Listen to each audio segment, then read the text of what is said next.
Gente, não se esqueça de se inscrever no canal, curtir, comentar e compartilhar, porque isso vai fazer com que o canal se torne relevante para o YouTube. Vai lá, se inscreva aí agora, se inscreva aí agora e vamos aí para um podcast abençoador.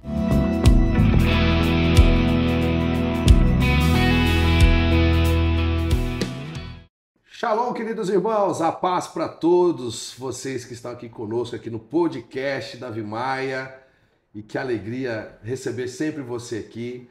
Eu tenho certeza que esses podcasts têm abençoado muito a tua vida. Agora me deixa saber aí como está seu coração por Jesus. Está apaixonado, está queimando por Ele? Ó, não deixa a chama, né, se apagar, né? Então, sempre cultive o relacionamento, a leitura da palavra, a oração, jejum, louvor. Busque as coisas que são do alto, depois pertencemos a Ele. Verdade. Amém, querido? Glória a Deus. Eu sei que hoje também vai ser um dia muito especial. Eu estou na cidade de Iguaíba, aqui no Rio Grande do Sul. Eu estou aqui com uma pessoa que eu tenho certeza que a história dele vai falar muito forte ao teu coração. Então não esqueça de curtir, comentar e compartilhar aí, gente. Deixe seu comentário, porque a experiência, né, superação da história desse homem, desse ministério, vai ser algo que vai te abençoar muito. E eu estou tendo a honra hoje de estar recebendo aqui o meu amigo, pastor Oséias Nunes. Amém. Pastorzão, que alegria, cara. Ô, queridão. Muito bom estar contigo aqui, viu? Bom demais. Mais uma vez estarmos juntos e agora nesse formato especial. Você vê, né? Como que Deus projeto que Deus te deu. Rapaz. Né? Eu me sinto honrado de poder participar desse lindo projeto aí de Deus para a tua vida, além de todos os outros que já acontecem, né, diariamente. Amém. Você vê, né, pastorzão? A gente já se conhece há quanto tempo? Você lembra, mais ou menos? Olha, eu sou ruim de datas, mas eu acredito que uns 8 anos. Uns 8 anos, né? E como que foi? Eu não lembro também, assim, como foi a nossa conexão. Eu recebi um vídeo uma vez de você ministrando, acho que Santarém. Em Santarém. Santarém. Eu me apaixonei, assim, eu fui tremendamente edificado, renovado. Olha só que benção. No espírito, assistindo aquele vídeo, vendo a maneira como você estava ministrando. Lembro que você estava caminhando pelo auditório e as pessoas sendo muito tocadas e eu sendo tocado também através daquele vídeo. E eu preciso trazer esse homem aqui para que a gente também compartilhe destas bênçãos, receba essas bênçãos. E foi assim, que legal. Buscamos os contatos e a história tá aí. Estamos aí, né? 8 anos aí, né? Se conhecendo já, né? E para mim é um presente, né? Ter a sua amizade, a amizade da sua família, com essa igreja maravilhosa aqui, né? Que com certeza aqui o que você vai compartilhar hoje conosco aqui, realmente eu tenho certeza que vai abençoar muitas pessoas, pastorzão. Agora me deixa saber, pastor, você é aqui de Iguaíba mesmo? Não, eu não sou natural de Iguaíba, embora hoje eu sou um cidadão guaibense, recebi esse título com muito orgulho, muita honra. Mas eu sou natural de uma cidade próxima aqui, a cidade de Viamão, né? Viamão. Aqui no Rio Grande do Sul mesmo. Certo. Aí sua infância ali... Minha infância toda foi em Viamão, nessa cidade, né? Junto com os meus pais, com meus irmãos, e eu estou aqui em Guaíba desde que eu recebi a missão de pastorear essa igreja. Ainda fiquei uns 3 anos morando em Viamão e pastoreando a igreja. Fica 60 quilômetros distante daqui. E após esses 3 anos, aí nós decidimos, de fato, vir morar na cidade e aceitar que esse chamado era um chamado integral para a nossa vida. Legal. E você já veio de um berço cristão? Sim. Eu vim de um berço cristão. Meus pais, né, já haviam aceitado Jesus na vida deles e quando se conheceram já eram cristãos, casaram e nós nascemos em um lar cristão. Então você foi o tipo de criança que cresceu na escola bíblica, dominical, nas EBFs. EBD.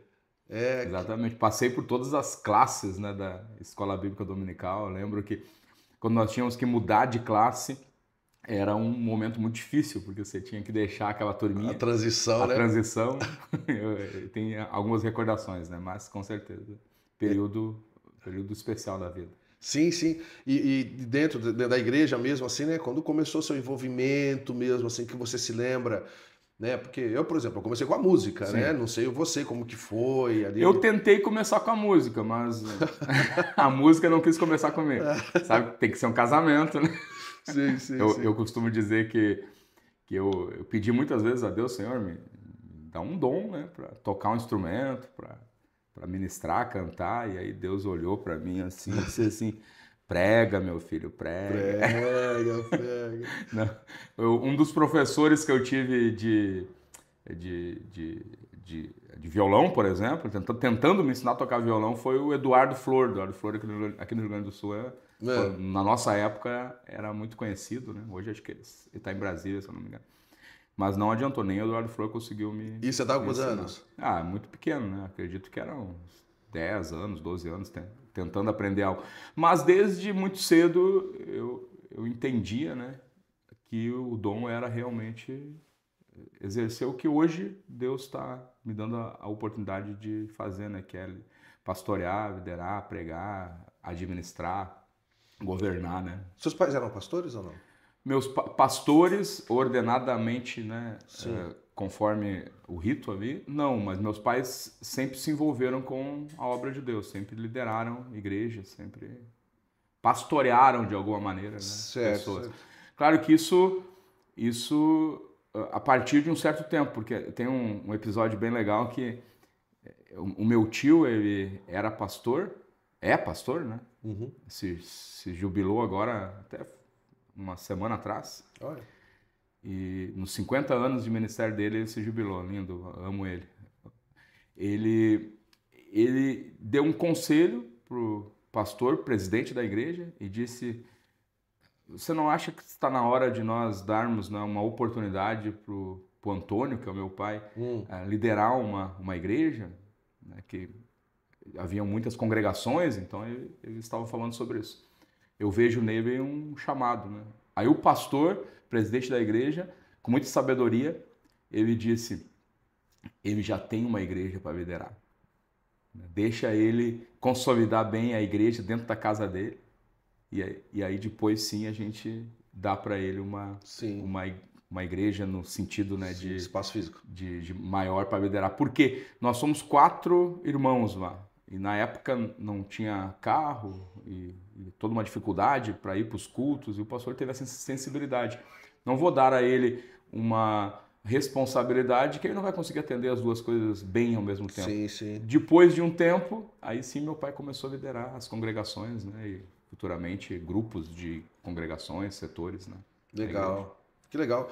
Mas o seu envolvimento mesmo, que você se lembra, assim, que eu comecei a ajudar na obra, foi fazendo tal coisa, assim, comecei a ajudar na igreja. E sempre na Batista... A história, com relação ao meu envolvimento, desde muito pequeno, criança, quando fazíamos os cultos domésticos em casa, e era culto doméstico mesmo, né? Nós reuníamos como se estivéssemos, era uma brincadeira santa. Legal. Então nós tínhamos quem abria o culto, quem fazia uma palavra introdutória, quem fazia o louvor, culto doméstico, né? E o dirigente do culto, o pregador, eu era o pregador. Uhum. E eu me autoescalava, né? Legal, Me legal. autoescalava como pregador. Mas a minha história, eu não nasci, né, propriamente dito, na Batista Independente, que é hoje a convenção que eu faço parte, com muito orgulho. Já fazem 18 anos que eu estou na convenção. Eu nasci na Assembleia de Deus. Meus pais até hoje são membros da Assembleia de Deus, né? Meu irmão é pastor. Cara, eu sempre pensei que você era da Batista desde o começo. Eu nasci lá, igreja abençoada, né? E em algum momento da vida, 18 anos atrás aproximadamente, Deus me deu uma direção. Certo. Uma direção muito, muito clara, muito objetiva. Eu gosto de falar sobre isso, que eu era convidado para ministrar na Betel hoje, que eu estou pastor, e eu vinha e me sentia literalmente como se estivesse em casa. E era incrível, porque o fluir era extraordinário. Não sei se você já experimentou isso, assim. Tem lugares que você vai que é um fluir que você não consegue explicar. Assim. Uhum. e encerrava aquela reunião, aquele culto, aquele congresso, como chamavam naquela época, que eles me convidavam para ministrar, e eu pensei, puxa, não tem como, né? Nunca Deus me usou dessa forma em lugar nenhum, e comecei a me sentir literalmente como em casa. Pô, parece que eu não me sinto mais como em casa onde eu estava, e quando eu venho para cá eu me sinto literalmente em casa, no meu lugar. E começou um conflito dentro de mim. E não tinha motivos aparentes, né, para vir para uma cidade 60 quilômetros distante, para uma igreja literalmente menor do que a que eu estava. Mas eu comecei a receber de Deus algumas direções, até que, resumindo a história, eu estava vindo para Guaíba, eu havia começado um negócio aqui na cidade, e eu vim para Guaíba naquela semana a terceira vez, para resolver questões do meu negócio. E na terceira vez que eu estava vindo para cá, porque dentro de mim sempre havia uma desculpa da distância, né? Sim. Como que eu vou obedecer essa voz de Deus que está me mandando ir para lá, se eu não tenho motivo para ir para lá, e a distância, né? Olha, é muito longe. É que eu vou congregar numa igreja que fica 60 quilômetros de distância, 120 ida e volta. Mas a terceira vez que eu vim, Deus falou muito forte comigo. Eu estava na Freeway aqui, que é uma rodovia. Deus falou comigo: para os teus negócios você não acha longe, mas para os meus negócios você acha longe. Uau! Isso foi muito forte. Meu pai. Naquela hora eu não tive mais dúvida. Eu disse: Deus, tá respondido, sim. Conversei com a minha esposa. Nós, quando casamos, o juramento do nosso casamento foi: para onde tu fores, irei eu, né? Onde tu repousares, repousarei eu, teu Deus será meu Deus. Aquele juramento lá de Ruth com Noemi. Eu queria chegar nessa parte do casamento, né? Porque a gente já veio para a parte ministerial. Mas só para completar essa história. Sim. Aí eu conversei com a minha esposa disse: ok, onde tu fores, irei eu. E eu vim para cá sem pretensão nenhuma, vim para ser um membro, um colaborador da igreja. 1 ano e meio após, Deus estava me dando a responsabilidade de liderar a igreja, e eu estava começando a entender o propósito que Deus tinha na minha vida aqui nessa cidade. Incrível, hein? Incrível como Deus faz. Na Assembleia, você conheceu sua esposa na Assembleia? Conheci na Assembleia. Vocês casaram ali, tudo. Né? A primeira filha também já foi na Assembleia também? Assim? A primeira filha foi na Assembleia. Nos conhecemos como jovens da igreja, né? Bem novinhos, não é padrão. Deus, ele faz essas coisas loucas. Sim. Mas nós nos conhecemos, ela tinha 15 anos, né? Nem 15 ainda. Começamos a namorar, ela tinha 14 anos, né? Foi alguns dias antes de completar 15 anos. Olha. Mas casamos, namoramos 1 ano e 1 mês, aproximadamente. Olha só. Casamos, ela com 16 anos, a Raquel 16 anos, eu 21 anos. 21. Casamos no Senhor, nos guardamos para o casamento, e foi lindo. E começamos uma história, né? Bem novinhos. Hoje já são quantos anos de casados? 27 anos. 27, glória a Deus. Imagina, ela 16, eu 21 anos. Nós casamos no dia 16 de maio. No final do ano, dezembro, o pastor nos chama, ela com 16 ainda, eu com 21 ainda. O pastor nos chama e diz: eu quero confiar a vocês uma pequena congregação para vocês pastorearem. E aí foi a nossa, de fato, primeira experiência pastoral. Foi a Raquel com 16, eu com 21, pastoreando uma pequena congregação, pequena comunidade, mas eu tenho recordações extraordinárias daquele tempo, extraordinárias. Tem alguma assim bacana? Assim, que... Por exemplo, você imagina, chega um casal para nós e fala: precisa de um conselho. Né? Sim. Ela 16, eu 21.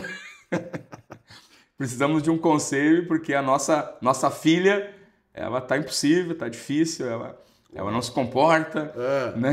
E a gente olhou um pro outro. Ai. Puxa, e demos o conselho. Um conselho bíblico, né? Sim, sim. E depois de um tempo eles vieram nos agradecer. Muito Olha, obrigado que pelo legal. conselho. Houve uma mudança dentro de casa, de comportamento. Nós mudamos a nossa parte e a gente olhou um para o outro, uau, né? Glória a Deus. Claro que tem as suas dificuldades, né? Você não ter passado pela experiência para poder compartilhar vivências, mas quando Deus aponta, né? Ele sempre paga a conta, né? Então, Sim. se Deus apontou nessa direção, foi incrível esse tempo, foi incrível. Que legal. Porque eu ia perguntar para você, porque você falou que você veio pregar, que você se sentia muito bem quando você veio pregar aqui, né? Falei, poxa, mas como que ele começou, né? Como começou essa parte de pregação? E agora você me respondeu, né? Que foi cuidando... A parte de pregação foi até anterior a essa. A minha primeira vez que eu preguei, né, publicamente em um culto, assim, foi num lugar que nós chamávamos de ônibus do Horácio. Ônibus do Horácio. Ônibus do Horácio. Horácio era um presbítero lá da igreja, que era líder de uma congregação, que ela ficava literalmente eram uns 3 metros de largura. 3 metros. Por uns 10 metros, mais ou menos. Então, assim era aquela congregação. Era um corredor, 3 metros por uns 10 metros. Então, ficavam, você já imaginou, né? Sim. 2 cadeiras de um lado, 2 de outro, e um corredor no meio. E era compridão lá. E lá na frente tinha... É onde você começou? Lá foi a primeira vez. Você lembra a primeira mensagem, não? É difícil, né? Exatamente a primeira mensagem eu não lembro. Mas eu lembro que foi esse lugar, né, nessa especificação que eu tive a primeira oportunidade para pregar lá. E depois pregávamos nos cultos de jovens, né? Então, uma escola extraordinária. Culto de jovens é uma escola extraordinária para surgirem novos pregadores. Eu lembro de uma vez que o pastor João Oliveira, que hoje é pastor-presidente da Assembleia de Porto Alegre, ele estava escondido, né? Ele não apareceu para não causar assim, constrangimentos nos jovens, mas ele estava lá, ouvindo a mensagem, no culto que eu estava pregando. Aí no culto de domingo, ele disse uma frase que eu jamais esqueci, porque tem coisas que te marcam, né? Ele disse para os irmãos da igreja, ele disse, vocês estão perdendo muito em não virem no culto de jovens. Vocês deveriam começar a vir nos cultos de jovens para ouvir as mensagens que esses jovens estão pregando. Uau. Eu ouvi uma ontem, eu estava escondidinho lá ouvindo, e eu digo para vocês, ó, tem jovem que está pregando extraordinariamente bem, sendo usado por Deus, e aí ele usou uma expressão assim, mais do que muito obreiro velho. Né? E claro, né, quis elogiar e motivar nós, os jovens, mas para mim aquilo foi um elogio. Sim, sim. Uma vez eu lembro que ele me chamou também e disse, ele marcou muito a minha vida, ele me chamou e disse assim, Zé, você não está bem. Daí eu disse, por que você está dizendo isso, pastor? Assim, tá tudo bem. Ele disse, não está. Daí eu disse, sabe por que não está? Porque a juventude não está bem. Daí eu disse para ele, mas o que tem a ver a juventude comigo? Ele falou assim, tem a ver, você é um líder. E eu não era o líder de jovens. Você é um líder. Se você não está bem, a juventude não está bem. A juventude não está bem é porque você não está bem. O que está acontecendo? Uau! Ele teve essa percepção, não porque ele viu literalmente algo em mim, mas ele viu no grupo de jovens e ele me chamou para perguntar. Eu vi algo no grupo de jovens que não está legal e eu quero saber. Muito top, hein? Top, né? É que ontem mesmo você comentou, a gente estava no carro, né? Você comentou que a igreja acaba sendo um reflexo daquele que é o líder, né? Então é extremamente importante, né, o líder estar conectado, né? E também entender que as pessoas estão olhando para ele. Minha esposa que fala muito isso. Nós estamos comentando sobre algum trabalho, algo em outra igreja irmã, alguma coisa assim, ela sempre diz, é o líder. Sim. Ela diz, é o líder. Não são as pessoas que são difíceis, não são as pessoas que não querem, é o líder. Ou é o líder que permite, né, que aquela comunidade dite as regras, né, ou é o líder que é assim mesmo. Né? Muitas vezes o líder até não é assim, mas ele está se adaptando ali a um sistema. Eu creio que muitos líderes estão ouvindo a gente aí, sabe? né? Então é importante a gente frisar isso daí, né? Porque às vezes as pessoas estão numa expectativa de uma mudança, né? De algo, mas por quê? Então deve ser talvez algo que deve começar primeiramente da própria pessoa, né? Eu acredito que uma das mais importantes percepções que um líder precisa ter é qual é a medida que Deus deu para ele, né? Ele precisa entender isso. Porque o líder, ou ele pode ser negligente, ou ele pode ser prepotente também. O líder, ele pode estar fazendo menos do que Deus deu para ele fazer, ou ele pode estar querendo fazer além do que Deus lhe deu para fazer, e todos o limite. Ambos geram consequências ruins. Ambos gerarão consequências ruins. Ambos. Por exemplo, se você fizer a menos, você não está enterrando ali os talentos, você não está colocando à disposição do reino o que Deus te deu. Agora, se você fizer a mais, você vai se estourar. Porque eu sempre digo que um dos maiores segredos que tem de um sucesso de um líder é a estrutura. Porque quando a gente fala estrutura, nós estamos falando que o líder não faz nada sozinho. Tem uma frase do pastor Carlito Paes que é extraordinária. Ele diz, né? Ninguém faz nada grande sozinho. E se fizer sozinho, não é grande. Ele sempre diz isso. Então, nenhuma grande obra será feita sozinho. Então, se não será feita sozinho, precisa de uma estrutura para que isso aconteça. Só que essa estrutura, ela, claro, tem muito a ver com as pessoas que estarão ao teu lado, te ajudando.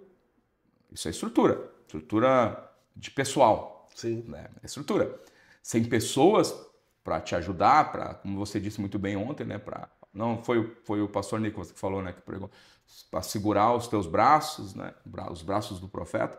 Não, você não vai conseguir avançar. Mas não é só uma questão de estrutura de pessoal. É uma estrutura pessoal também, né? Sim. É uma estrutura de pessoal, mas é uma pessoas e pessoas. Pessoa e pessoas, né? Porque você precisa também estar estruturado internamente. O que acontece com muitos líderes? Muitos líderes, eles querem uma responsabilidade que Deus não deu. E isso é interessante. E eles, então, literalmente, eles colapsam. Porque chega um momento que, se você não tem condições de entregar, você vai se autocobrar, ou vai tentar fazer uma força que você não tem e vai literalmente colapsar. Então eu entendo que Deus, ele deu uma medida para cada um e eu preciso saber qual é a minha medida. E eu tenho que ir até aquela medida. Ah, mas aí o reino de Deus, Deus quer salvar o mundo inteiro, sim, mas tem quantas igrejas tem, quantos ministérios tem na terra, né? Quantas pessoas. Claro que dentro desse entendimento eu entendo também que chega um momento, eu vou até aqui, então eu não consigo ir mais, então eu vou me cercar de mais e mais pessoas que junto comigo elas vão conseguir somar e ir além. Mas tem pessoas que não têm também uma estrutura, uma capacidade de liderar essas muitas pessoas e vai acontecer o que vai começar a acontecer? Divisão. Então eu tenho um ministério. Hoje nós aqui já chegamos em um nível que poucas igrejas no Brasil têm. Nós somos numa cidade de 90 mil habitantes, nós hoje estamos chegando aproximadamente a 3 mil pessoas, né? Então, você imagina, é um resultado expressivo. Agora, eu sinto que Deus tem mais. Sim. Eu sinto que Deus tem mais. Deus até já nos deu aqui internamente um alvo. Deus nos deu um alvo aqui e eu sinto, nós estamos indo, a igreja está muito bem estruturada, muito bem organizada, estruturada física, né? Está começando já a haver uma necessidade de melhorar o espaço físico, estruturada organizacionalmente. Hoje nós estamos organizados aqui em pequenos grupos, em célula, em ministérios, está tudo muito bem sistematizado, essa organização, nosso discipulado. Então, temos que crescer, claro que temos que crescer, mas estamos subindo a ladeira com fôlego. Sabe? Não subindo gradativamente. Gradativamente, subindo. Então nós cremos que Deus ainda tem mais para fazer. Agora, quando chegar um momento que Deus disser, é isso, meu filho, é isso. Aí talvez seja a hora de começar a influenciar outros, a expandir para outros lugares. Eu não sei o que Deus vai fazer. Eu não quero nada além do que Deus separou para nós. Sim. Né? Também eu não quero nada menos. Nada menos. Enquanto Deus vai nos dando fôlego e nos dando condições, vamos lá. Que legal, que legal. Daqui a pouco a gente vai entrar em mais detalhes aqui um pouquinho da igreja, mas aí aí você chegou aqui, né? Você veio, aí Deus falou no seu coração, né? Você tem força para fazer para os negócios, mas para minha vontade, né? Deus falou muito claro para você. Aí você chegou, você veio se membrar, aí você já fez uma transferência já. Então foi nesse momento que você veio para Batista. Aí eu conversei com o pastor na época. Ele não me convidou, né? Disse, vem para cá. Em momento, então foi muito ético sempre. Sim. Até durante esse tempo de dúvida, eu pedia para Deus, Senhor, que haja um convite, né? Para que eu tome uma decisão a partir de um convite, mas não houve. Foi algo que Deus me convidou. Eu sempre digo, quem me convidou para eu estar aqui hoje foi Deus. Então eu comuniquei ele e ele ficou feliz, claro, e nós começamos a ajudar nesse processo. Aí, 1 ano e meio depois, ele recebeu um convite para pastorear uma outra igreja nossa, próxima aqui, aceitou o convite, e aí, como nós somos congregacionais, uma igreja batista, a igreja batista, então, me escolheu, democraticamente, me escolheu para que eu fosse o líder da igreja, o pastor da igreja aqui. E você estava com 1 ano, então, aqui? 1 ano e meio. Uma coisa incrível, assim, uma coisa que não é comum acontecer. Então. Nem é regra, nem deve ser regra, né? Nem deve ser regra. Mas quando Deus quer fazer as coisas, ele faz de maneira louca, né? Foi o que Deus fez. Mas o que marcou, Davi, foi um episódio... Algum tempo depois, eu convidei um dos pastores da igreja em Viamão, que eu até uma certa idade fui abençoado lá por esses pastores, a vir aqui ministrar a palavra. E ele veio, um amigo meu, o pastor Marcos, né? E ele, quando assumiu, ele disse uma frase que marcou a minha vida. Ele olhou, e olha que nós éramos, assim, infinitamente menores do que nós somos hoje. Ele olhou para o pessoal e ele disse, nós tínhamos planos para o Oséias em Viamão, bem assim. Aí ele olhou e disse, mas Deus tinha um propósito maior para ele. Por isso que Deus trouxe ele para cá. Olha. Aquilo marcou a minha vida para sempre. Por quê? Porque quando você sai de um lugar, normalmente você começa a querer inventar motivos que justifiquem a tua saída. Certo. E se você pensar, qualquer lugar que você estiver, você vai ter motivo para sair. Isso vale para um casamento, isso vale para tudo, tem motivo para sair. Então, se você quiser arrumar motivo, você vai arrumar motivo para sair do emprego, de qualquer lugar. Agora, especificamente falando sobre igreja, né, sobre família da fé. Se alguém me perguntasse, né, por que você saiu? Talvez eu tentaria justificar a partir de alguns motivos que se você quiser, você vai achar. Mas naquele dia, eu entendi algo. Eu entendi que quando Deus quer te mudar de lugar, o motivo pelo qual você deve mudar de lugar nunca pode ser o lugar que você saiu. Sim. Porque se o motivo é o lugar que você saiu, não é Deus que está te mudando de lugar. Agora, quando o motivo é o lugar que você está indo, aí é Deus que está te levando para lá. Que legal, é muito bom. Eu entendi esse princípio. Nossa, e qualquer um que está pensando em mudar de lugar, eu pergunto, qual é o motivo? Nossa. Você está querendo mudar porque você está insatisfeito aonde você está ou porque Deus tem um propósito na tua vida para onde Ele está te levando? Porque se tu me perguntar, Davi, qual é o lugar que eu sofri mais, né, foi de onde eu saí ou aqui? Eu vou dizer que foi aqui. Aqui eu sofri, no começo do meu ministério, rejeições, muitas lutas, dificuldades que eu não sofri, mas nem 10%. Sim. Onde eu estava. Agora você me pergunta, por que você está aqui ainda? Por que eu não saí daqui se eu sofri muito mais do que lá? Se o problema é motivo para sair. Eu estou aqui porque aqui é o meu lugar.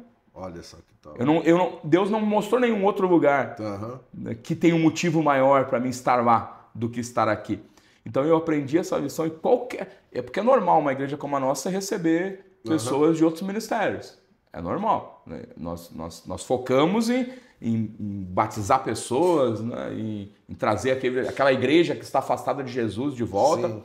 Hoje nós recebemos aproximadamente umas 80 pessoas por mês aqui na igreja. Olha. Destas, o último batismo agora foi 48 pessoas, se eu não me engano, né? Então, a maioria são pessoas de batismo Sim. ou de reconciliação. Mas sempre tem algum grupo que escolheu vir para cá, que antes congregava em outra igreja. A primeira coisa que eu digo é, você tem que honrar a história, honrar aquele que te cuidou até agora. Muitas vezes o pastor que fez o casamento, que estava no ato fúnebre lá do pai, que ajudou no momento difícil de dor da família. Puxa, você tem que honrar isso. Tem que honrar. Mas se Deus te dirigiu para cá, o motivo tem que ser aqui. Sim. Nunca lá. Então qualquer um que vem falando do lugar em que estava, diz, puxa, então você não vai ficar aqui também. Então, então podemos dizer assim, porque querendo ou não, né, a gente vive hoje uma época onde as pessoas não se firmam muito, na verdade, em igrejas, né? Eu acho que a causa já começa por aí mesmo, porque elas não têm um objetivo real do que permaneceu, porque saíram. Se você olhar assim, os grandes ministérios, e nós, assim, de alguma maneira, nos enquadramos assim, numa igreja grande, elas não crescem porque muitas pessoas estão se convertendo. A maior parte desses grandes ministérios. O que acontece? Vai para uma cidade, uma igreja que é a igreja do momento, da onda, Sim. da hora. E essa igreja começa a crescer, e aí o pessoal começa a levantar uma bandeira, porque está havendo um avivamento aqui, tá muitas vidas, a igreja está crescendo a cada mês. Mas se você prestar atenção, a igreja vai estar crescendo porque tá migrando pessoas de outros ministérios para lá. Então, cresce. A maior parte das igrejas que dá um boom, assim, que cresce de uma hora para outra, elas crescem através da migração de pessoas de outros ministérios para aquele ministério. Então, isso é uma preocupação que nós evangélicos temos que ter. O evangelho não está crescendo tanto. Ao contrário, houve uma desaceleração. A gente viu isso nesse último censo. A previsão era que nós fôssemos maioria, em poucos anos já mudou agora essa previsão, porque algumas igrejas estão crescendo muito, mas elas estão crescendo a partir de migração de outras igrejas. Mas aí há algo... Claro, eu falei há pouco, é impossível você não receber pessoas, até porque todas as igrejas, qualquer tamanho de igreja, recebe pessoas na sua proporção. Sim. Agora, esse não pode ser o alvo. Eu sempre falo, toda vez que eu pego a palavra para pregar no culto, eu dou as boas-vindas novamente a todos que estão visitando e eu procuro sempre dizer, se você está nos visitando hoje, seja bem-vindo, mas se você está em uma igreja bíblica, né, cristocêntrica, fique lá. Eu sempre digo, nós não te queremos aqui. Sim. Fique lá, honre o teu pastor, honre a história da tua igreja, sirva lá com alegria. Agora, se você não faz parte de nenhuma igreja evangélica, se você está parado da fé, então nós queremos sim ser a tua família da fé. Eu sempre digo isso. A história da Betel, nesses 15 anos que eu estou liderando a igreja aqui, que vai completar agora, em outubro, houve um crescimento ano após ano. Nós nunca fechamos um ano, nesses 15 anos, nunca fechamos um ano menos do que o ano anterior. Olha que legal. Em aspecto nenhum, Davi. Em aspecto nenhum. Nenhum. Em questão de qualidade, né? De espiritualidade, em questão de organização dos processos, né? Sim. Em questão, claro, de números, tem pessoas que têm a numerofobia, né? Tem a numerolatria, que idolatra o número, e numerofobia, que tem pavor de falar de número, mas se o número fosse ruim, não tinha um livro na Bíblia chamado números, né? Em questão de números também. Nós nunca fechamos um ano com menos membro, com menos receita. Que legal. Né? Desses 15 anos. Desses 15 anos. Só que daí você olha, se você de 100 para 120 é crescimento, sim ou não? É crescimento. De 120 para 150 é crescimento. 150 para 200 é crescimento. De 200 para 250 é crescimento. Vai crescendo. Só que daí acontece, se você manter o crescimento, chega um momento que esse crescimento vira aquele juro composto, né? Aquela bola de neve ao contrário, aquele crescimento que de 2.000, opa, aí você cresceu 30%, você cresceu 600. Daí parece, agora estamos crescendo muito, muito. Não, é que você manteve um crescimento. Crescimento de 100, 30% é 130. Agora, crescimento de 2.000 é 600. Sim. Tá entendendo? Então, se você não parar de crescer, que eu acho que esse é o alvo da igreja, é não parar de crescer. Não parar. Crescer em um ano. Pode acontecer, Deus faz, e é Ele, então nós não discutimos, mas pode ser que está havendo uma migração. Sim. Uma migração, né, uma debandada gigante de pessoas de outras igrejas está fazendo com que aquele ministério cresça, só que não sei, talvez não se sustente, ou sim, né, depende se aquilo é de Deus. Sim, sim. Mas lembrando que sempre o foco da igreja é alcançar os perdidos. Né? É isso aí. Esse é o foco da igreja. Pastor, quando o senhor chegou aqui, né, em Guaíba, né, eu me lembro, né, porque eu vim aqui há 8 anos atrás, e era na garagem ali, né? Mas o senhor começou onde aqui? Onde que era a igreja? Quando eu cheguei para congregar em Guaíba, era em um pequeno prédio, mas cheio de recordações lindas, né? O pessoal da antiga aqui, que são daquele tempo, eles concordam comigo que foi um lugar de muita experiência. Ali, por exemplo, foi um lugar onde, ainda antes de ser o pastor da igreja, muitos milagres aconteceram quando eu estava ali, ou cultuando a Deus, ou ministrando a palavra. Mas era um prédio simples, de aproximadamente não, 120 metros quadrados. Certo. O tamanho que essa sala que nós estamos aqui dá umas 3 salas. Quando você assumiu o pastorado, era assim também? Quando eu assumi o pastorado era assim. Eu assumi o pastorado em outubro. Em abril do outro ano, nós decidimos. Era até um evento de louvor, até, né? E estava muito especial e a congregação estava cheia. Uma congregação pequena, mas cheia. E aí naquele dia eu decidi, pessoal, vocês não estão achando que esse espaço já não está mais suportando? E aí o pessoal, sim, aquela fé. Então, vamos lá. Aí fomos para um outro prédio. Mas é interessante algo assim, eu sempre gosto de falar isso, eu acredito que isso é edificante, até para a vida de outros líderes que estão nos assistindo. E eu estou falando de um evento, né, de uma conferência de louvor que foram todos e visitantes e encheu o espaço. Mas nos cultos normais da igreja, nós tínhamos um culto no domingo, culto. Nunca estava todos os bancos, na época era banco de madeira, todos os bancos cheios, não. Tinha lugares ainda. Tinha lugares, vamos falar que estava 80% cheio. Mas quando nós decidimos mudar, e foi a primeira mudança, fomos para um prédio que cabiam tranquilamente 200 pessoas. Saímos de um que cabiam 100, 120, e fomos para 200, 250, apertado. Quando nós mudamos de prédio, não estava todos os cultos, todas as reuniões lotado, prédio de 100 pessoas. Olha, assim, tenta acompanhar esse raciocínio. 3 meses depois que nós estávamos no prédio que comportava 200, 250, não estava também 100% lotado. Mas já não daria para voltar para o prédio de 100. Olha só, hein? Já nós estávamos reunindo 150 pessoas, 160, 180, todos os cultos. Que interessante. 3 meses depois. Olha só. Aí passou-se um tempo, esse prédio de 200, 250 pessoas estava lá 80% lotado, 90%, dependendo da reunião, 100% ou um pouco mais. Está na hora de nós mudarmos de lugar novamente. Aí nós mudamos para um prédio que comportava aproximadamente 600 pessoas, 500 pessoas. 500 pessoas. Que foi onde é que você foi. Sim. Prédio, né, que a gente chama de garagem, porque hoje está lá uma revenda de carro. Nesse prédio, nós mudamos para lá. Também não estávamos 100% lotados no prédio de 250 pessoas. Mas 3 meses depois que nós mudamos para o prédio de 500 pessoas, se tivéssemos que voltar para o prédio anterior... Já não daria. Não daria mais. É incrível. Aí nós ficamos lá um tempo e aí nós falamos, daqui nós vamos sair para algo nosso. Aí nós construímos um prédio, o primeiro, aí é uma longa história, né?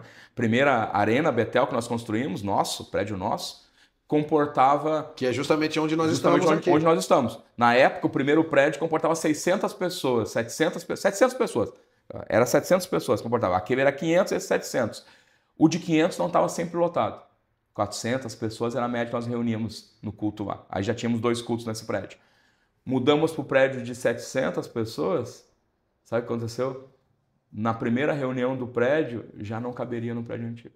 Olha só. Não caberia. É incrível. O tamanho do teu celeiro vai ser o tamanho da tua colheita. Você não vai conseguir colher mais do que o teu celeiro. Aí hoje Aí caiu o prédio, né? Toda essa história aí, que é longa.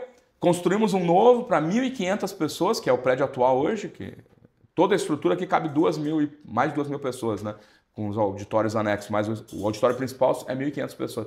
Esse prédio de 1.500 pessoas, se nós tivéssemos que voltar para o prédio de 700, já não daria mais. Não tem como, você viu ontem. Sim. Não tem como, seria impossível. Hoje nós realizamos 3 reuniões aqui aos domingos. Né? Uau. Então Deus tem essa questão. A fé que você coloca na estrutura, né, tem muito a ver com o resultado que você vai ter na colheita, porque se eu estou crendo que a colheita vai ser pequena, então eu vou preparar um celeiro bem pequeno.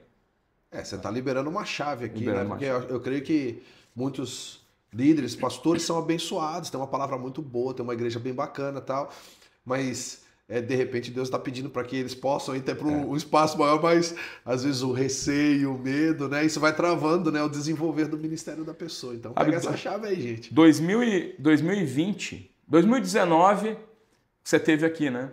A última vez que você teve aqui foi em 2019. Agora está retornando. Vamos ver se a gente... Todo ano agora, né? Não tem esse intervalo tão grande assim. 2019, a cada ano Deus me dá uma palavra, né, para o ano. E 2019 Deus me deu que seria o ano da multiplicação. 2019. Em 2019 nós compramos esta área aqui de uma maneira extraordinária, sem ter a condição para comprar, mas Deus nos deu de uma forma extraordinária, um milagre. Compramos esta área de mais de 1 hectare aqui. Nós começamos a construir o primeiro templo, ano da multiplicação. Aí encerrou dezembro. E eu não sabia de onde vinha tanto dinheiro. Era incrível, doação para um lado, doação para o outro, e a obra não parou. E sempre sobrando dinheiro no caixa. Sempre sobrando dinheiro e não parou a obra. Encerrou dezembro, o ano da multiplicação. A obra não estava pronta ainda. Virou para janeiro. Deus me deu uma palavra. E a palavra para 2020 seria, foi o ano da pandemia, né? 2020 seria o ano da fé. Então Deus me deu uma palavra, liberei sobre a igreja no culto da virada esse ano. Né? Deus está nos dirigindo que será o ano da fé para a nossa família. Aí é incrível, né? Como Deus faz. Depois tu percebe. De janeiro para dezembro, o caixa que estava sempre sobrando dinheiro, entrando, de repente zerou. Zerou.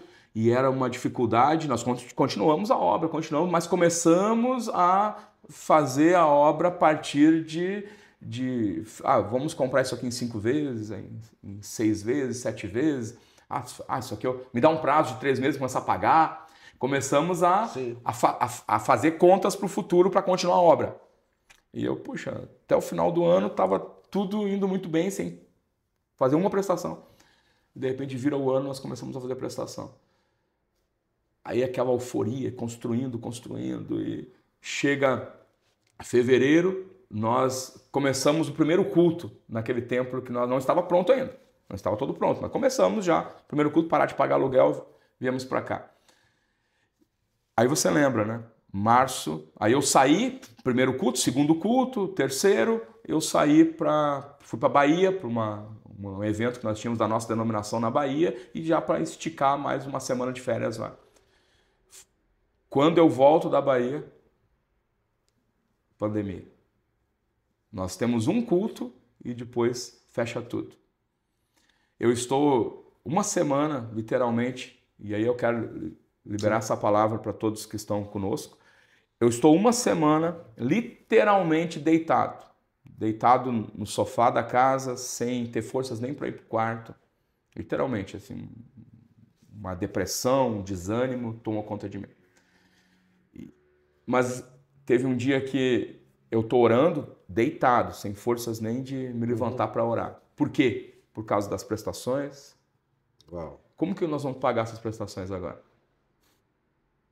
Naquela época, a receita da igreja não era a maior parte, né, via banco, Pix. Né? Hoje, 90% da receita da igreja ela é eletrônica.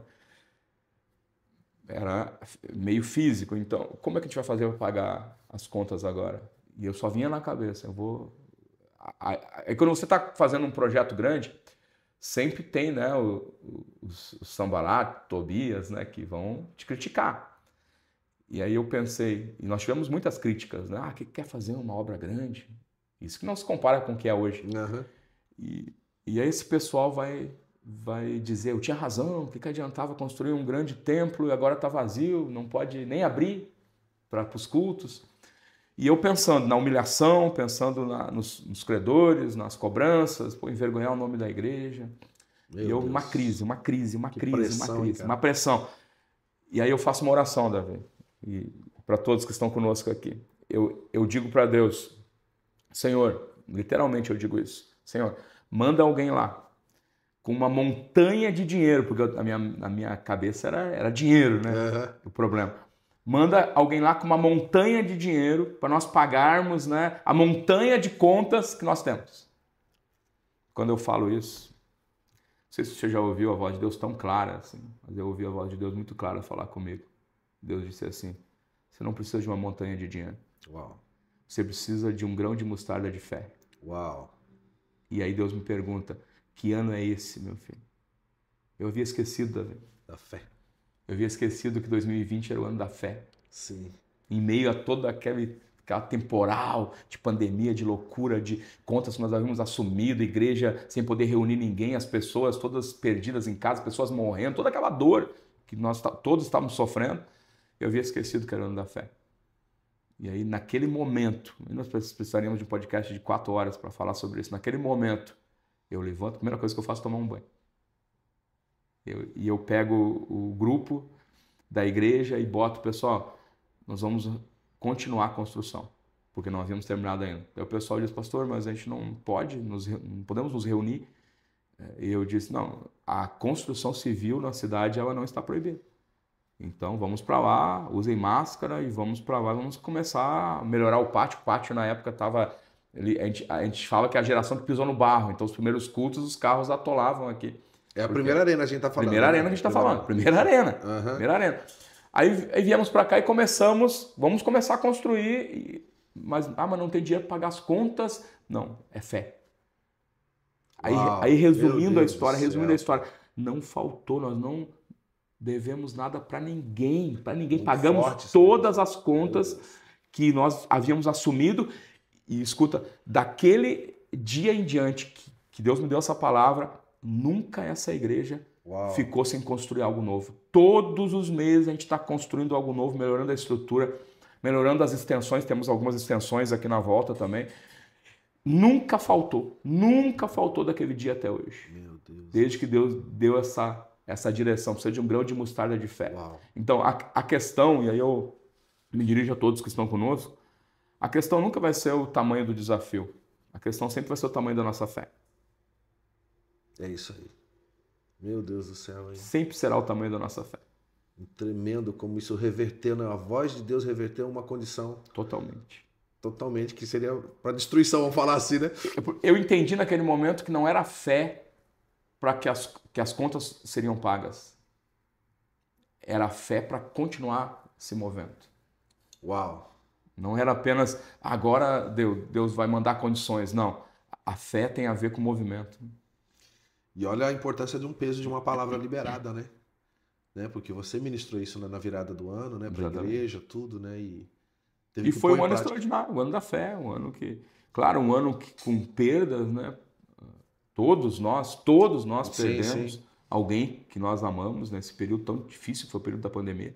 Mas foi um ano também de muita vitória, de muitas bênçãos, de muitas conquistas no Senhor. Foi um dos anos que, proporcionalmente falando, eu acredito que proporcionalmente falando foi o ano de maior crescimento dessa igreja. Olha. Da pandemia. Enquanto algumas igrejas literalmente fecharam as portas, nós aqui na pandemia foi o... Olha só. E algo profético aconteceu, porque quando liberaram para realizar cultos, e os cultos eram com número de pessoas limitadas, com distanciamento, nós realizávamos 7 cultos no domingo aqui. 7 cultos no domingo e na segunda-feira mais um culto aí. Para o pessoal poder participar. Então Deus já estava apontando para algo que no futuro eu creio que vai acontecendo. Pastor, nessa primeira arena, porque aconteceu uma fatalidade, né? Sim. Quanto tempo vocês usaram antes da fatalidade, né? Quanto tempo? Questão de meses, né? Anos, eu não sei quanto foi. Foi incrível, porque eu falei que 2020 nós, né, pré-inauguramos, começamos a realizar os cultos ali, aí continuamos essa construção, com essa história que eu te contei, concluindo a obra. Quando chegou no final de 2020, nós já estávamos com quase tudo pronto, organizado.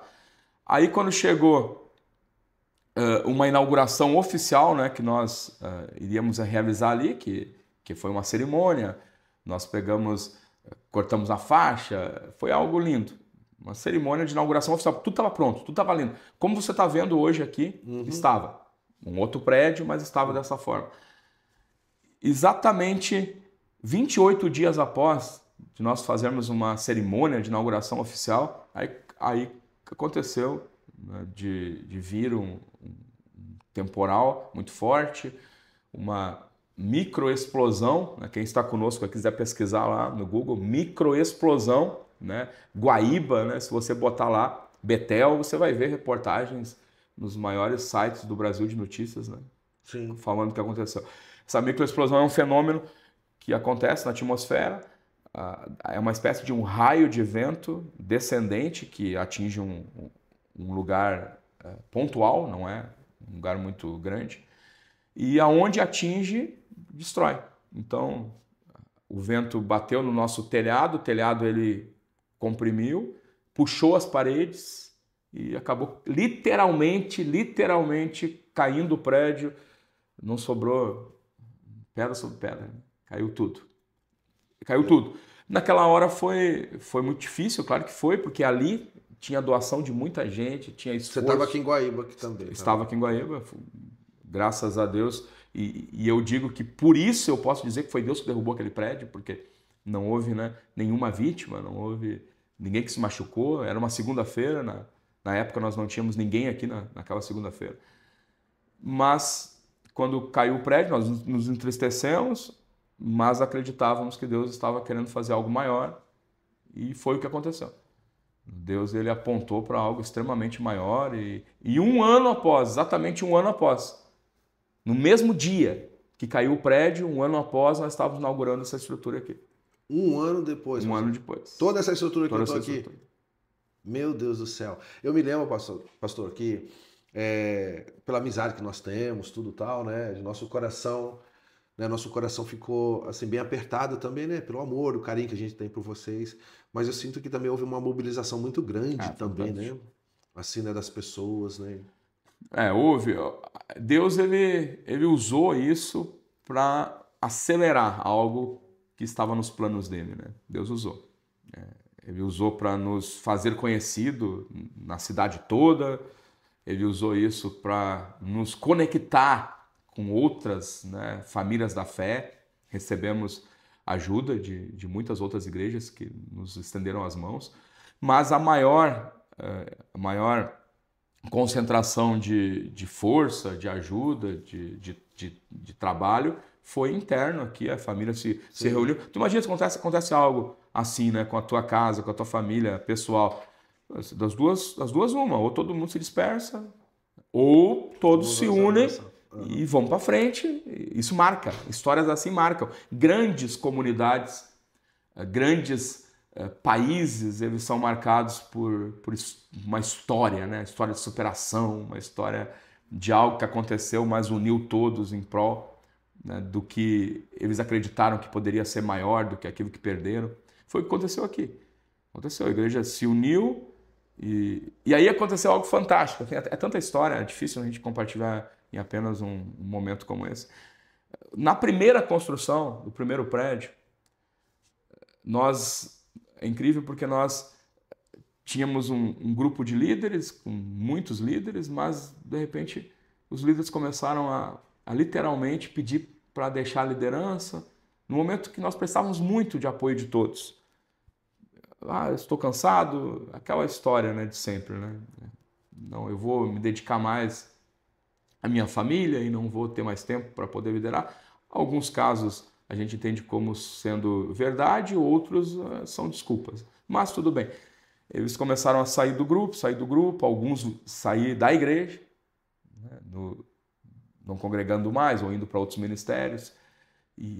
Mas eu firme, Senhor, a palavra é tua. Aí eu teria que voltar lá atrás. Quando nós apresentamos o projeto da construção aqui do Campus Betel, nós apresentamos o projeto no telão, um menino de 4 anos, no colo da avó, disse para a avó, olha lá, avó, está escrito Projeto de Deus. Daí a avó disse para ele, mas filho, não tem nada escrito lá. Daí ele disse assim, tá escrito sim, Projeto de Deus. Daí ela olhou para ele, você não sabe ler, você está dizendo que está escrito. Não, mas Jesus me disse aqui. Uau! Jesus está aqui, ele me disse que é Projeto de Deus. Uau! Eu tinha convicção que era um projeto de Deus tudo isso. Então continuamos firmes no projeto, mesmo com essas baixas, né, continuamos firmes. A maior parte dessas pessoas não saíram literalmente da igreja, mas saíram da liderança. Quando o primeiro prédio, a arena, que a gente chama aqui a Arena Betel, desmoronou, caiu, todos, Davi, todos esses, inclusive pessoas que haviam saído da igreja, não é assim 90%, nem 99%, 100%. Uau! Vieram e voltaram. E o discurso era o mesmo.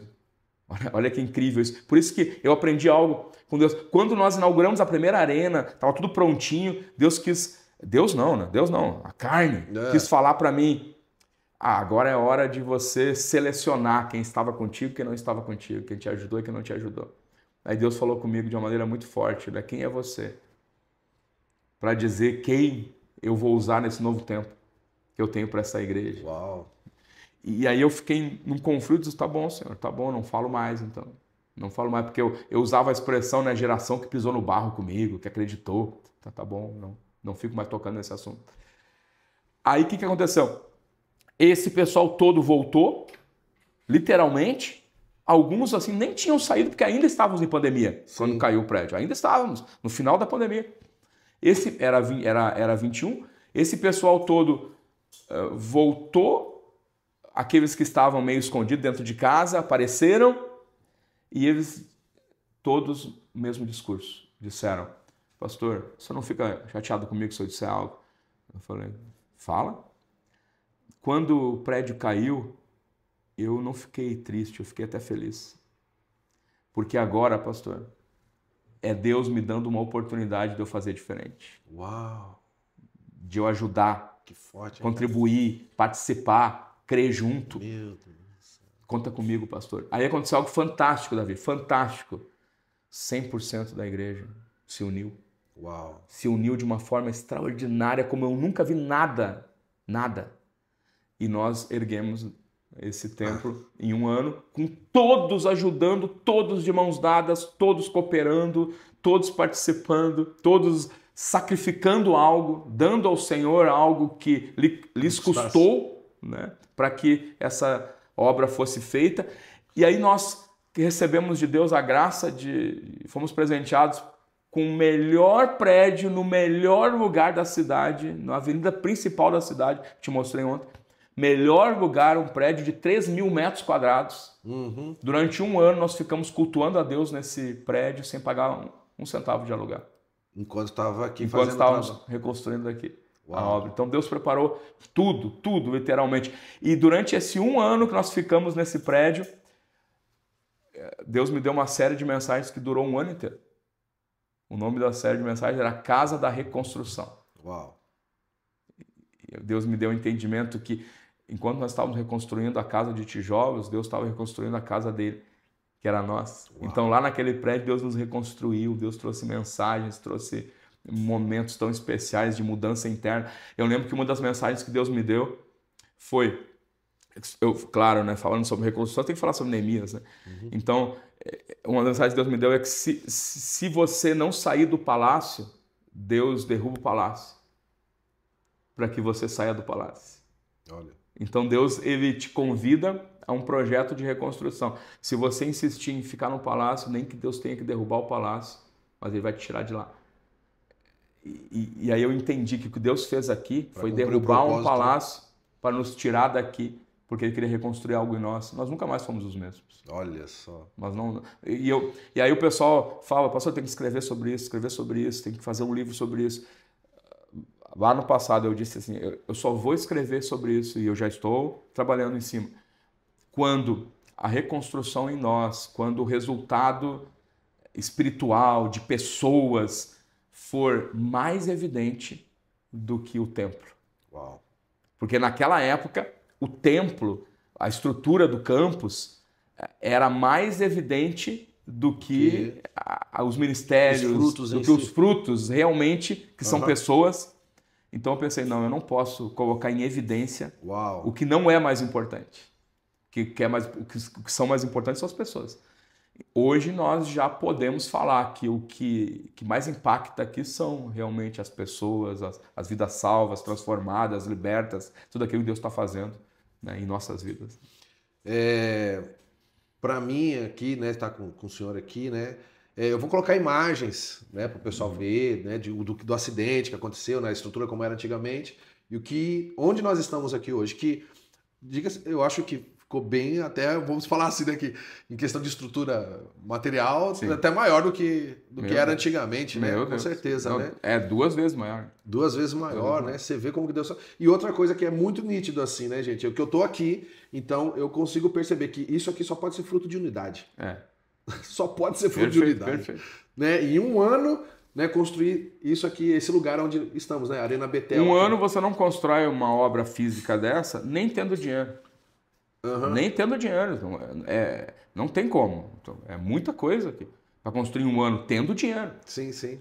E nós não tínhamos. Nós literalmente não tínhamos. Começamos a construir isso aqui sem caixa, sem dinheiro. Mas Deus proveu tudo aquilo que nós precisávamos e proveu a condição também de fazer, de várias equipes trabalhando em uma área, outra área, um construindo, outro pintando e acabou acontecendo isso. Com certeza o pastor Oséias, gente, ele está resumindo, né, fazendo um resumo do resumo, porque foram muitas batalhas, muitos desafios, muitas superações, né? Só que aí depois, pastor Oséias, veio também, né, olha só como que é importante, para mim é muito importante conversar com o pastor Oséias, porque eu estou diante de uma pessoa que realmente enfrentou desafios, e não acabou por aí pela arena, né? Depois veio a enchente aqui do Rio Grande do Sul, que também chegou até aqui na igreja também, né? Quando nós começamos a contar todos os desafios enfrentados, eu não gosto de me vitimizar, né? Vitimizar. Não gosto. Porque pode parecer, poxa, mas tá contando isso. Não, mas são bênçãos, né? São bênçãos. Então, nenhum episódio desse que eu contei, ele nos diminuiu. Ao contrário, nos fortaleceu e nos impulsionou para viver algo ainda maior. A enchente foi um desses episódios. E a enchente foi... depois que vocês construíram, a enchente veio depois o quê? Um ano também? Foi agora, ano passado, né? Foi o maio do ano passado. Uns 3 anos, talvez? Não, foi 3 anos. 24, então foi 20, 21, 22 que nós inauguramos aqui, né? Isso. 22 nós inauguramos, 2 anos depois. 2 anos depois. 2 anos depois, tivemos 1 ano, né, sem nada, até eu comentei com a igreja, eu comentei o dia assim, puxa pessoal, eu falei assim, passamos 1 ano sem nenhuma ocorrência grande assim, o que está acontecendo, né, ainda brinquei. Daí no outro ano veio a enchente. A enchente foi algo terrível, porque ela atingiu em cheio a igreja. E eu não estou falando aqui do prédio, porque o prédio aqui onde nós estamos foi atingido também. Sim. Deu ali... aproximadamente meio metro de água dentro do templo. No pátio deu 1 metro de água. Então, atingiu as dependências, estragou muita coisa. É uma longa história. Mas eu não estou falando que esse não foi o prejuízo. Não foi. Isso não foi. Está tudo bonito, né? O prejuízo que eu digo, na época que eu senti, foi a igreja. E a igreja são as pessoas. Então, nós estamos falando na época. Hoje nós somos bem mais pessoas. Mas na época... 700 membros, que corresponde mais ou menos na época lá, aproximadamente quase a metade dos membros que nós tínhamos na época, foram atingidos, afetados, não afetados assim indiretamente, afetados diretamente. Eles tiveram as suas casas literalmente invadidas pela água de 3 metros de altura de água, 2 metros de altura de água, destruindo tudo que eles tinham repentinamente. Então a água veio e não deu tempo de eles tirarem nem as fotos, nada de dentro de casa. Então você imagina você ser pastor de uma igreja chorando, sofrendo, a dor, né, das lembranças perdidas, a dor de tudo aquilo que construíram carros debaixo d'água, tudo, porque a água veio de uma hora para outra. É uma longa história, a gente precisava de um podcast para falar só sobre a enchente aqui. Só sobre a enchente. A enchente foi um capítulo de muito aprendizado. Eu lembro que eu estava na BR, tudo fechado aqui. Aqui o pátio todo ele alagado, o bairro todo alagado. E eu na BR parado, olhando para aquela cena, triste, triste. Passou 2 mulheres conversando e elas não me reconheceram, e uma disse para a outra, coitado deles, né? Novamente. Elas estavam se referindo a, poxa, novamente eles estão passando por uma situação difícil. O prédio caiu, reconstruíram, agora a água tomou conta do prédio todo. Naquela hora eu meio que me indignei, né, com a situação, e eu orei, falei com Deus. Eu lembro que eu olhei para cima e falei assim, Senhor, né, o Senhor mandou essa chuva, se o Senhor quiser que nós ajudemos as pessoas que... Eu não estava preocupado com o templo, não estava preocupado com o templo. Se o Senhor quiser que nós ajudemos as pessoas que sofreram, que estão sofrendo, que perderam, o Senhor mande ajuda também. Assim como o Senhor mandou essa chuva. Eu não vou pedir ajuda para ninguém. Eu não vou fazer uma postagem pedindo ajuda para ninguém. Se o Senhor quiser, o Senhor mande ajuda. Por que eu estou dizendo isso? Porque menos de um ano atrás, nós havíamos juntado um dinheiro para poder aterrar o terreno ao lado que nós compramos para estacionamento, para ampliar aqui. E aí deu uma enchente na cidade vizinha, que é o de Eldorado, e nós pegamos todo aquele dinheiro, nós havíamos juntado, vamos comprar móveis novos para todas as pessoas da igreja que foram atingidas na cidade vizinha aqui. Aí usamos o dinheiro, compramos móveis novos para todas as pessoas. Aí naquele momento eu pensei, como eu gostaria de ajudar todos. Mas nós não temos caixa para isso. E aí eu falei para Deus, Senhor, tu mandou a chuva, se tu quiser que a gente ajude, o Senhor mande o recurso também. E repetindo, eu decidi, eu não vou pedir ajuda para ninguém. Não vou. E sabe o que aconteceu, Davi, assim, resumindo? As pessoas começaram a mandar ajuda sem nós pedirmos. Nós somos a única igreja, acredito, tem igrejas que não sofreu nada, que membro nenhum ficou desalojado, que a igreja não foi invadida pelas águas, o templo, né? E eles pediram ajuda, pix, ajuda, tudo bem, né? Acredito que usaram bem o valor, acredito, mas nós não fizemos postagem pedindo ajuda. Que ajude nós a ajudarmos, não fizemos. O pessoal ligava, mandava mensagem, pastor, eu quero ajudar, pastores de tudo que é lugar. E eu só dizia assim, você tem certeza? Como é que você está, pastor? Tudo bem, Deus vai prover tudo. A minha primeira resposta sempre era essa, tudo bem, não precisa. Aí o pessoal insistia, não, pastor, a gente quer ajudar, manda aí o Pix da igreja. Eu falei, tem certeza que você quer ajudar mesmo? Quero ajudar. Então, toma o Pix aí. Aí o pessoal começava a mandar ajuda. Resumindo a história.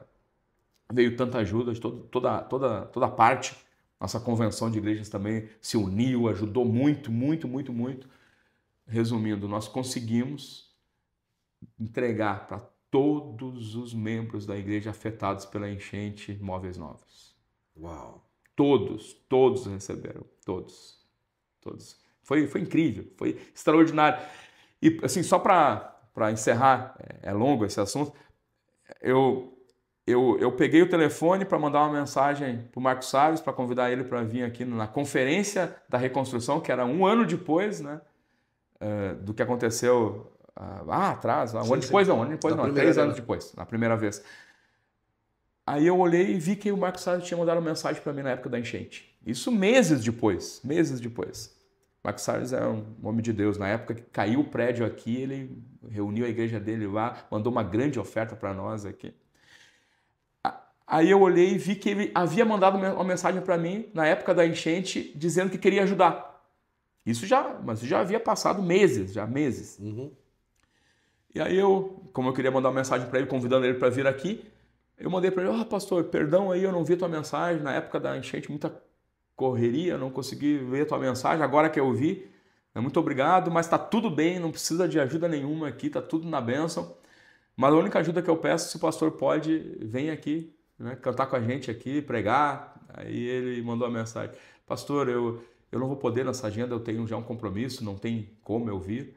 Mas faz assim, manda o Pix aí que eu quero mandar uma ajuda para você. Eu falei: pastor, não, eu quero que você venha aqui, não precisa de ajuda nenhuma. Não, tá reservado aqui, tá guardada. Eu quero mandar uma ajuda para vocês aí, meses depois, sem a gente pedir. Daí eu olhei para Deus e Deus, tá demais. Assim como Deus mandou a chuva, Davi. Deus mandou as provisões. Uau! Assim como Deus mandou a chuva, Deus mandou a provisão. Para a gente ajudar as pessoas, para nós crescermos como igreja. Essa igreja, a receita da igreja, depois da enchente, praticamente dobrou. Uau! Dobrou. E não dobrou o número de membros. Mas praticamente dobrou. O que Deus fez aqui depois dessa enchente, da mesma proporção. Assim, ó, vamos tentar nos segurar aqui para não nos renovar aqui no espírito, não falar em línguas aqui de tão forte que está esse negócio aqui. Na mesma proporção que Deus mandou aquela chuva. Uau! Deus mandou a provisão. Extraordinário. Aquela minha oração: Deus, tu mandou a chuva. Se tu queres que a gente faça algo, mande a provisão também. Uau! Deus ouviu e Deus mandou, assim como aquela chuva inundou de provisão. Inundou essa família da fé. Tremendo, hein? Meu Deus. Meu Deus. Pastor, tem sido muito edificante essa conversa, né? Ter esse tempo aqui com você. Como a gente sabe, né? Duraria muito mais se a gente fosse entrar em detalhes das coisas, né? E era para ser 40 minutos, nós estamos em quase 1h30 aqui.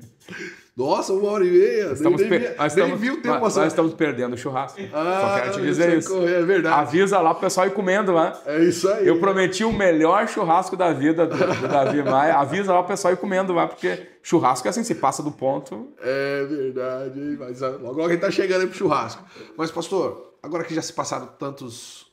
depois da enchente, já se passaram quantos anos, gente? Um ano. Um ano e pouco. Um ano e alguns meses.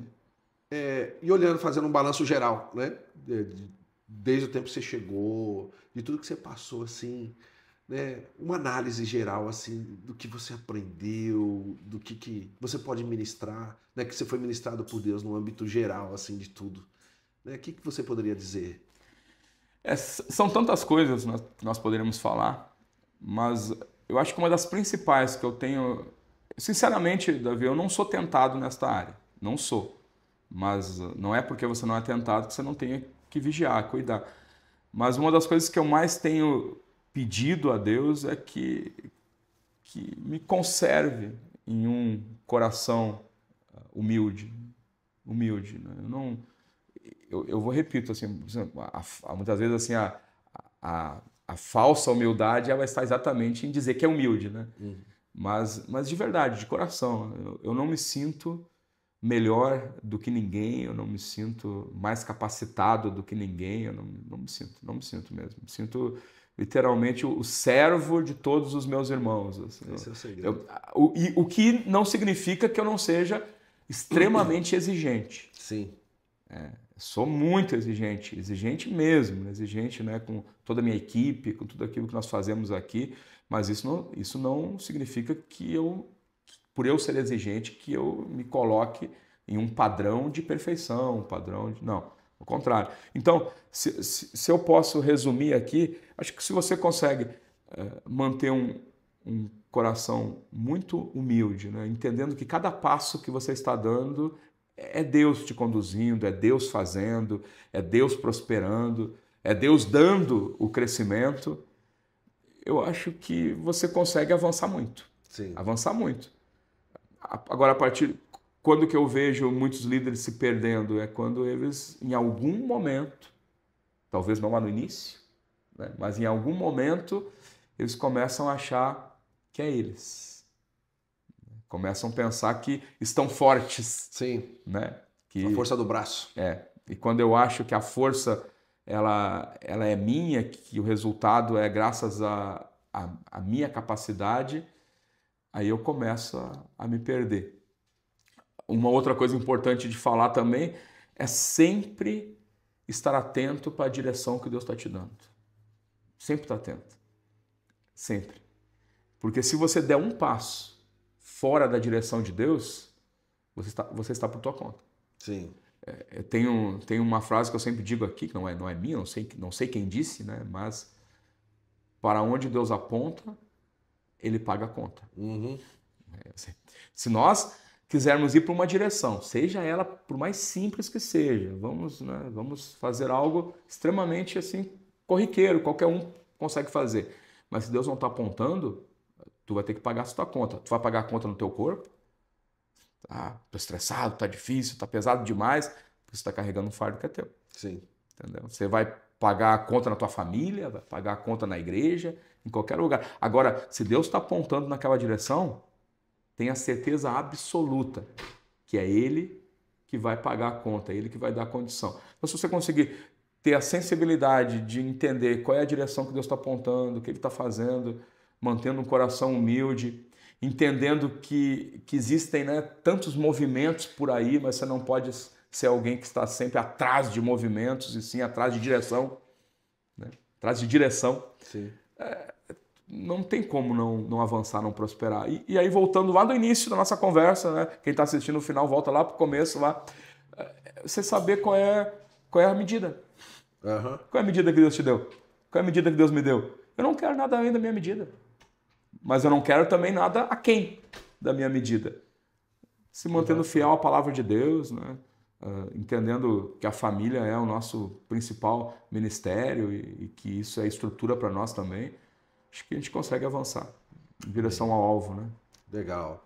Então, gente, eu vou passar para vocês, né, a imagem, né, de como era anteriormente e como está hoje, né, e tantas coisas que ainda vai acontecer aqui nesse lugar ainda, né, Eu que Deus creio, tem dado para vocês, né. E pastor, eu quero agradecer, né, por esse tempo que você tirou para poder a gente fazer esse podcast aqui, esse bate-papo, uma alegria, né, como eu me sinto feliz em Deus, né, por ter sua amizade, né, como vocês nos recebem com tanto carinho. E eu estou muito feliz com tudo que Deus está fazendo. Sabe, ainda sobre o ano profético, eu falei para ti que 2020 foi o ano profético da fé, né? E quando chegou 21, que foi o ano da reconstrução da arena, o que Deus nos deu?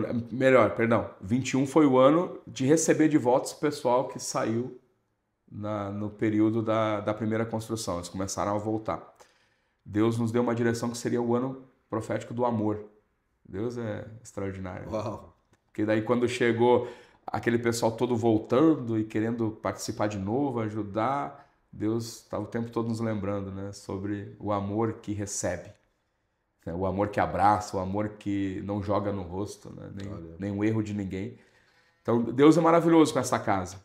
Deus realmente tem um plano. Eu tenho uma frase que eu digo muito aqui, que Deus tem sempre um plano para quem sai do plano. Sim. O texto áureo da Bíblia, ele diz que porque Deus amou o mundo de tal maneira que deu seu Filho, unigênito, para tudo aquele que deve crer não pereça, mas tenha vida eterna. Esse é o plano de Deus para a humanidade que saiu do plano lá no Éden. Deus tem sempre um plano para quem sai do plano. O plano de Deus original não era que nós tivéssemos, né, desobedecido, caído, mas Deus, ele não desampara. Mesmo quando nós saímos do plano, Deus, ele continua estendendo as mãos para nós e nos oferecendo uma nova oportunidade para nós voltarmos para o plano.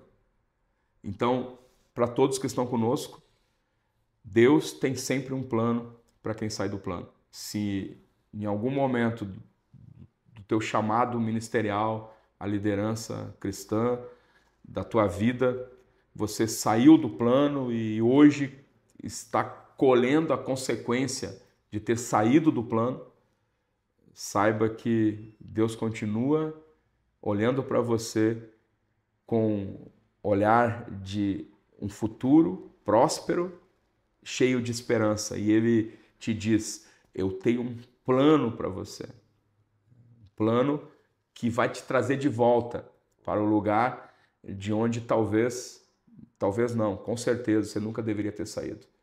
Mas Deus quer te reconduzir a esse lugar e o plano que Deus tem sempre é maior. E aquilo que Ele fez nesta comunidade, está fazendo nesta família da fé, esta reconstrução que Deus nos proporcionou, esta glória do segundo templo, eu profetizo sobre a tua vida que virá sobre você também algo extraordinariamente maior do que tudo aquilo que você já viveu no passado. A glória da primeira casa não se compara com a glória da segunda casa. Que Deus te abençoe, em nome de Jesus. Uau! Meu Deus do céu, hein? Que podcast abençoador. Uau. Obrigado, viu, pastor, Amém. mais uma vez, né? E aqui é a história de alguém, né, que olhando as circunstâncias poderia ter desistido. Mas que nada, Deus acrescentou, na verdade, né? Então, você que estava talvez passando por situações adversas, pensando que Deus me abandonou, esquece daí, meu irmão. Tudo faz parte do processo de Deus para que nós possamos nos aproximar dele e também viver os sonhos, né? E crescer, né, na nossa vida, né? Na caminhada com ele, né? Glória a Deus, pastor. Amém. Se você não tiver mais nada que você queira acrescentar, eu ia pedir para você orar. Teríamos muito a acrescentar, mas o churrasco nos espera. É isso aí, tem o churrasquinho lá. Vamos orar, sim. Senhor, te damos graça por esse momento tão especial que tivemos aqui. Deus, eu sei que tu já sabes quem estará conosco nesse podcast. Tu sabes, Deus, quem estará, Pai, recebendo estas palavras, essas direções e esta oração. E o meu clamor agora, Senhor, é que tu encontre cada um agora com este amor, amor que perdoa, amor que traz para perto, amor que reconcilia. Eu sei, Deus, que jamais tu vai desistir de nós. Que enquanto houver tempo, Senhor, nós temos condições de consertar aquilo que foi destruído por nossas próprias decisões erradas. Eu clamo, Senhor, que tu alcance agora líderes espirituais, amém, pessoas que não acreditam mais, que acham que como os escombros do prédio que estavam todos um por cima do outro, sem a mínima perspectiva de reconstrução. Eu creio, Senhor, que na vida de cada um dos teus filhos, assim como tu fez, Senhor, de transformar, Senhor, aqueles escombros em algo extremamente relevante, novo, impactante, tu farás, Senhor, abundantemente mais na vida daqueles que estão conosco aqui, Senhor. Casamentos que foram destruídos, enchentes, Deus, temporais que vieram e carregaram com tudo e levaram, Deus, com sonhos, levaram com esperanças que outrora estavam, Deus, tão firmes em Ti, mas que hoje não há mais perspectiva de um futuro.